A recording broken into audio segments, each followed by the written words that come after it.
विचार करो, विचार करो। अगर हम अभी इसी समय जिस अवस्था में शांत हो जाएं, प्राणों के शांत होने के बाद कोई शांत नहीं होता है जी। प्राणों के रहते रहते जो शांत हो जाता है वो शांत होता है, इसको शम कहते हैं। शम, शांत हो जाओ। अगर हम अभी इसी समय जैसी भी परिस्थिति है शांत हो जाएं, तो हमको कोई संसार की वस्तु दुखी कर नहीं पाएगी। और विचार करो कि जनक महाराज ने सीता जी को क्यों पाया, कैसे पाया। एक बार की बात है, जनकपुर में वर्षा नहीं हो रही थी। जनक महाराज गुरुजी के दरवाजे पर गए और कहने लगे, गुरुजी आपको तो मालूम ही है जनकपुर में बहुत समय से वर्षा नहीं हुई, प्राणी मात्र दुखी है, आप कोई उपाय बतला दीजिए। गुरुजी ने कहा, महाराज उपाय तो है लेकिन थोड़ा कठिन है। जनक महाराज ने कहा, गुरुजी आप उपाय बताइए, हम प्रयास करेंगे। गुरुजी ने कहा, अपनी पत्नी को ले जाओ खेत में और एक सोने का हल ले जाओ और उस हल से उस खेत को जोतो, भगवान कृपा करेंगे, वर्षा हो। जनक महाराज ने ये किया। वो सुनैना मां को साथ लिए, एक स्वर्ण का हल लिया और खेत को जोतने लगे। जोतते जोतते उस हल का जो फल था वो किसी वस्तु से टकराया, और जब उसको खोदा गया कि किस वस्तु से टकरा गया है, तो भूमि से एक घट निकला और उस घट से सीता जी का प्रकट्य हुआ।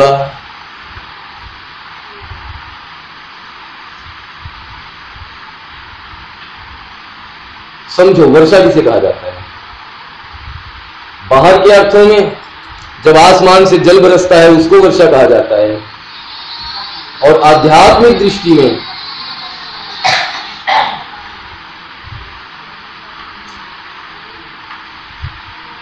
जा रही है क्यों?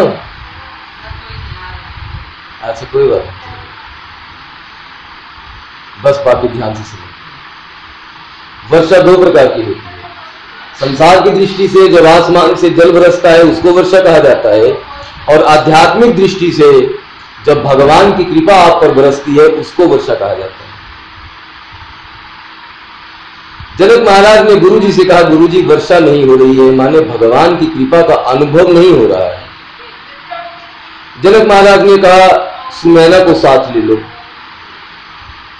सुनैना का अर्थ क्या होता है? सु माने सुंदर, सुंदर है परमात्मा, और नैना माने दृष्टि, सुंदर दृष्टि। दृष्टि दो प्रकार की होती है।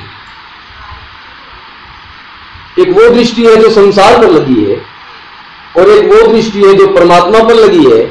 जो दृष्टि संसार पर लगी है वो कुदृष्टि है, जो दृष्टि परमात्मा पर लगी है वो सुदृष्टि है। विभीषण ने कहा, सुमति कुमति सबके पुर रही, नाथ पुराण निगम अस कही। आपके पास दोनों प्रकार की दृष्टि है। सब सावधान हो जाओ, सब सावधान हो जाओ। आपके पास दोनों प्रकार की दृष्टि है। आओ एक कथा सुनो फटाफट। जयंत कौवा बनकर आया। भगवान सीता जी का श्रृंगार कर रहे थे। जयंत ने सीता जी के पैर के अंगूठे में चोंच मारी, खून निकला। जैसे ही चला रुधिर रघुनायक जाना, भगवान ने जान लिया। एक तिनके को अनुसंधान किया, जयंत के पीछे लगा दिया। जयंत दौड़ा, लेकिन त्रिलोकी में जहां भी गया वो तीर उसको अपने पीछे ही आता दिखाई दिया। घबरा गया, ये तीर तो मेरे प्राण लेकर छोड़ेगा।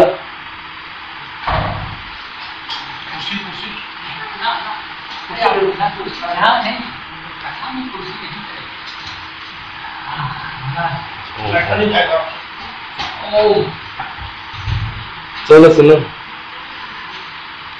अरे बहुत ध्यान से सुनो।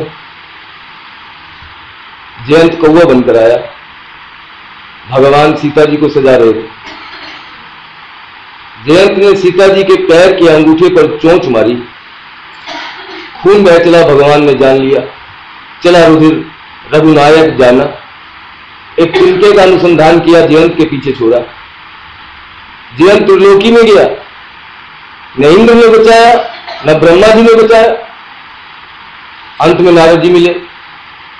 जयंत तो भागना चाहता था। जयंत को लगा कि अरे अब सामने से नारद जी आ गए, अगर नारद जी मुझको पकड़ लेंगे तो मेरा समय खराब कर देंगे और ये तीर मुझको मार डालेगा। नारद जी ने ही जयंत को आवाज लगाई, ये जयंत कहां भागा जा रहा है, यहां क्या हो गया, क्यों पसीने पसीने हो रहा है। जयंत ने कहा महाराज आज बात करने का समय नहीं है, देख नहीं रहे मेरे पीछे ब्रह्म बाण लगा है। नारद जी ने कहा जयंत ये भगवान का बाण है, ये काल का बाण है, ये केवल तुम्हारे ही पीछे नहीं लगा है, सबके पीछे लगा है, लेकिन ये तुमको मारना नहीं चाहता। अगर ये तुमको मारना चाहता तो क्या ये तुमसे तेज नहीं दौड़ सकता था, लेकिन देखो अब तुम खड़े हो तो ये भी खड़ा है। नारद जी ने कहा जयंत तू मूर्ख है क्या, इस बाण से बचने का संसार में न तो आज तक किसी के पास कोई उपाय था, न है, न होने की संभावना है। अगर इससे बचना चाहता है तो चला जाओ उन्हीं के चरणों में जिनका ये बाण है। जयंत दौड़ा, वापस मुड़ा और भगवान के चरणों में जाकर गिर गया। भगवान ने कृपा की, उस तिनके को पकड़ा और जयंत की एक आंख को फोड़ दिया। कहानी सुनी है कि नहीं सुनी माताओं ने, हैं? भगवान ने जयंत को की एक आंख को फोड़ दिया। दूसरी कहानी सुनी, भगवान वामन का रूप बनाकर बलि के दरबार में पहुंचे हैं। बलि ने कहा महाराज आप क्या चाहते हैं। भगवान ने कहा मुझे अधिक कुछ नहीं चाहिए, बस 3 पग भूमि चाहिए। बलि ने कहा ठीक है। भगवान ने कहा तो संकल्प करो। और शुक्राचार्य जी महाराज भगवान को पहचान रहे हैं कि ये भगवान है और ये 3 पग भूमि मांग रहे हैं, इसका सब कुछ ले जाएंगे मेरे चेला का। तो शुक्राचार्य जी महाराज ने संकल्प भरने के लिए जिस जल की आवश्यकता होती है उस जल के पात्र की टोंटी में जाकर वो बैठ गए और उसमें से जल नहीं निकल रहा। जल नहीं निकलेगा तो संकल्प कैसे भरे। भगवान ने कहा ठहरिए मैं इसका उपाय करता हूं, और उठाया एक तिनका और शुक्राचार्य जी महाराज की एक आंख को फोड़ दिया। एक आंख को फोड़ दिया। तीसरी घटना सुनो, द्रौपदी विवाह के लायक हो गई थी। द्रुपद ने सोचा मैं अपनी पुत्री का विवाह इस दुनिया के सबसे बड़े धनुर्धर से करूंगा। तब उसके लिए एक तरकीब लगाई गई। वो गगनचुंबी महल की छत थी, उसमें भीतर की ओर एक तीर लगाया गया है। ऐसा उस तीर में एक मछली फंसाई गई है मुंह से, और मछली की एक आंख ऊपर की ओर है और एक आंख नीचे की ओर है। और उस जमाने में भी कोई मोटर नहीं होगी। वो तीर इतनी तेजी से घूम रहा कि कुछ घूम रहा ये तो दिख रहा, क्या घूम रहा ये नहीं मालूम पड़ रहा। जैसे ये पंखा घूम रहा है, इसके 3 पर है कि 4 पर है अभी नहीं मालूम पड़ेगा, बस सफेद सफेद कुछ घूमता हुआ मालूम पड़ रहा है। और शर्त क्या है, इस मछली की आंख में तीर मारना है, मछली को नहीं मारना है, मछली की आंख में तीर मारना है। और इस प्रकार से मारना है कि नीचे वाली आंख में तीर लगे और रुक जाए, ऊपर वाली आंख सही सलामत रहनी चाहिए। और दूसरी शर्त, आप मछली को नहीं देख सकते हो, ये मछली आपको दिखाई नहीं देगी। इसके लिए नीचे एक स्वर्ण का पात्र रखा गया है, परात जैसा नहीं होता, परात जिसमें आप आटा बनाती हैं, और उसमें घी भरा हुआ है, घी, शुद्ध घी। देखना नीचे है, मारना ऊपर है। कोई नहीं मार पाया, अर्जुन आया और एक ही तीर में उस मछली की वो जो अधोमुखी दृष्टि थी उसको वेध दिया। द्रौपदी वरमाला उठाकर उठी और अर्जुन के गले में वरमाला डाल दी गई। लेकिन इन कहानियों का अर्थ क्या है? मन ही मछली है।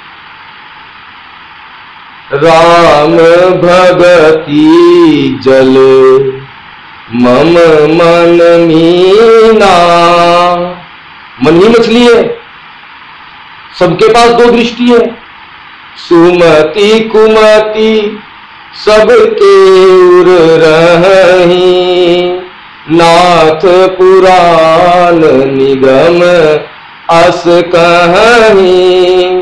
एक अधोमुखी दृष्टि है, एक ऊर्ध्वमुखी दृष्टि है, एक संसारोन्मुखी दृष्टि है, एक परमात्मोन्मुखी दृष्टि है, एक बहिर्मुखी दृष्टि है, एक अंतर्मुखी दृष्टि है। सबके पास दो दृष्टि है। एक पतन की ओर ले जाती है, एक उत्थान की ओर ले जाती है, एक संसार में रचा पचा देती है, एक वासना में गिरा देती है, आसक्ति के कीचड़ में धकेल देती है, और दूसरी दृष्टि आसक्ति से निकालकर भक्ति के मार्ग पर खड़ा कर देती है, परमात्मा के लायक बना देती है, परमात्मा के दरबार तक पहुंचा देती है, जन्म मरण के बंधन से छुड़वा देती है। विचार करो, जमीन और आसमान का अंतर है। भगवान जिस पर कृपा करते हैं उसकी अधोमुखी दृष्टि को समाप्त कर देते हैं।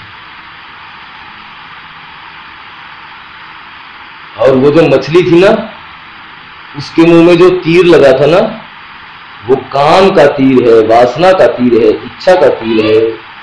केवल उसी मछली को वो तीर नहीं लगा है, हम सबके मन को लगा है। और केवल वही मछली इतनी तेजी से नहीं घूम रही थी, आपका मन भी न मालूम कितनी तेजी से घूम रहा है। लेकिन ये घूमता हुआ मन तब तक दिखाई नहीं देता जब तक आपका अंतःकरण रूपी पात्र स्वर्ण जैसा शुद्ध ना हो जाए। नहीं सुना महाराज है, प्रेम भूषण जी महाराज उनका नाम है, और वो भजन गाते हैं, हमने आंगन नहीं संवारा। कैसे आएंगे भगवान? स्वर्ण माने शुद्धतम। स्वर्ण का पात्र माने जब आपका अंतःकरण शुद्ध हो जाता है तो ये पात्र हो जाता है। पात्र माने अधिकारी हो जाता है, सुपात्र हो जाता है। और उस पात्र में क्या वस्तु थी? उसमें घी था, और घी को स्नेह कहा जाता है। स्नेह माने प्रेम भी होता है। जब आपका अंतःकरण का पात्र शुद्ध हो जाएगा, लाख विषय आपके सामने से गुजरते हो, आपके अंतःकरण में वासना की रेखा तक न उठती हो, कोई लहर नहीं, और ये परमात्मा प्रेम से लबरेज हो, तभी इस अंतःकरण में झांकने पर आपको वो घूमता हुआ मन दिखाई देगा, उसकी वो अधोमुखी दृष्टि दिखाई देगी। और तब ध्यान रूपी धनुष पर गुरु जी का मिला हुआ उपदेश रूपी बाण चढ़ाकर उस मन रूपी मछली की वो अधोमुखी दृष्टि को फोड़ दिया जाता है, और ध्रुव पद, कभी न मिटने वाला पद, आत्म पद, ध्रुव पद रूपी द्रौपदी जो है वो आपके गले में वरमाला डाल देती है। क्या भारत का सनातन धर्म है हमारा, गजब है। ये कहानियां ऐसे ही नहीं बनी है। जनक महाराज ने किसको साथ लिया? सुनैना को लिया। सुनैना को लिया। सु माने सुंदर, सुंदर माने परमात्मा, नैना माने दृष्टि, माने सुंदर दृष्टि को लेकर आए जनक महाराज। और कहां गए? खेत में। खेत को संस्कृत में क्षेत्र कहा जाता है। खेत को संस्कृत में क्षेत्र कहा जाता है। गीता में अर्जुन ने भगवान से पूछा, भगवान क्षेत्र की